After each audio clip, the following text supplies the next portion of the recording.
Most of the dungeons from The Legend of Zelda are either fun or just average. However, some can be frustrating to get through, either due to a confusing layout, questionable gameplay mechanics, or even difficult obstacles and enemies. But what's interesting is that some of these frustrating dungeons have one thing about them in particular that makes their tedium unique compared to other dungeons, and that's what we'll be looking at in this video. Today, we'll be taking a look at the main problem with the most frustrating Zelda dungeons. Keep in mind that not all frustrating dungeons will be mentioned in this video, but rather ones that I consider to be especially irksome due to one feature in particular, rather than a whole list of things, as there are plenty of other videos from other channels out there that talk about that.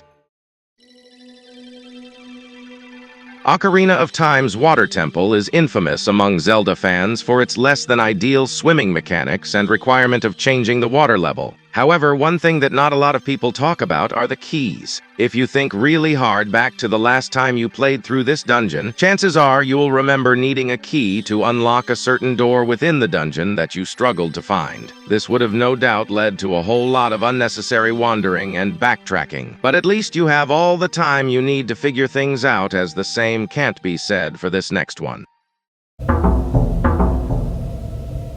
If changing the water levels inside the Water Temple wasn't bad enough, we have the sequel Majora's Mask, with the Great Bay Temple and its frustrating water currents. Within one of the first rooms, you can control the direction of the currents. But even then, it's still easy to accidentally go the wrong way to where you're supposed to go.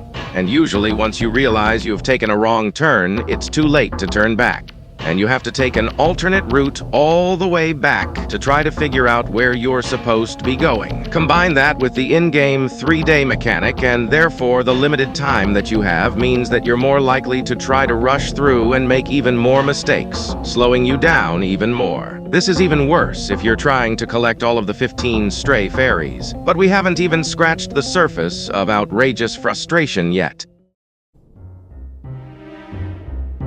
Most of the Wind Waker's dungeons are rather inoffensive. However, the first time visiting the Forsaken Fortress is not a fun venture. Shortly after getting your first sword, you make your way to this place only to lose your sword upon entry. This essentially forces the player to sneak through using stealth. However, the stealth mechanics are absolute garbage, as you have to sneak past the guards by hiding in barrels. If you get spotted, you'll get captured, forcing you to have to escape the holding cell. But the part that gets really frustrating is having to deal with the rats that can force you out of hiding only for the guards to catch you. The Forsaken Fortress is far from the worst dungeon in the series, but the terrible stealth mechanics make it stand out as one of the least fun. Its only saving grace is that your second visit there is somewhat enjoyable.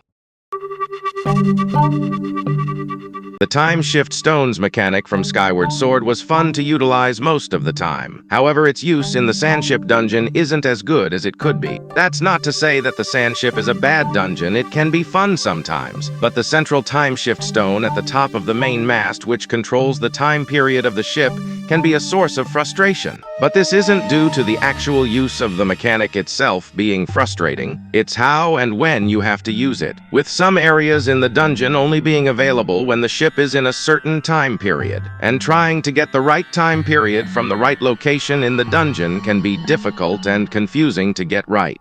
Considering how linear most of this game's dungeons are, you'd think they'd make puzzles like this a worthwhile challenge, but apparently not.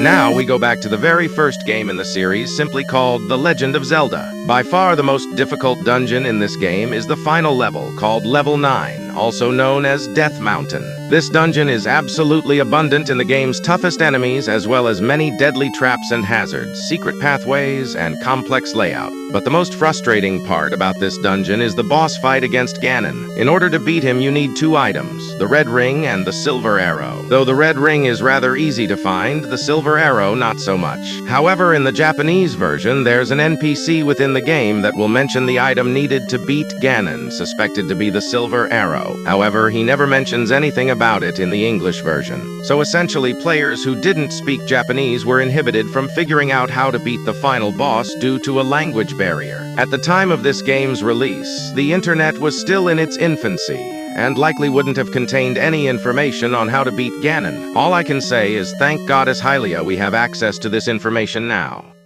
That's all I have for this video. Do you agree with this? What other examples in certain dungeons can you think of? Be sure to let me know in the comments. If you enjoyed this video, then hit the like button, and if you want to see more content like this, then don't forget to subscribe and ring the bell to get notified on further uploads. Also, feel free to join my Discord. The link to it will be in the pinned comment. That's all for now, and I'll see you in the next video.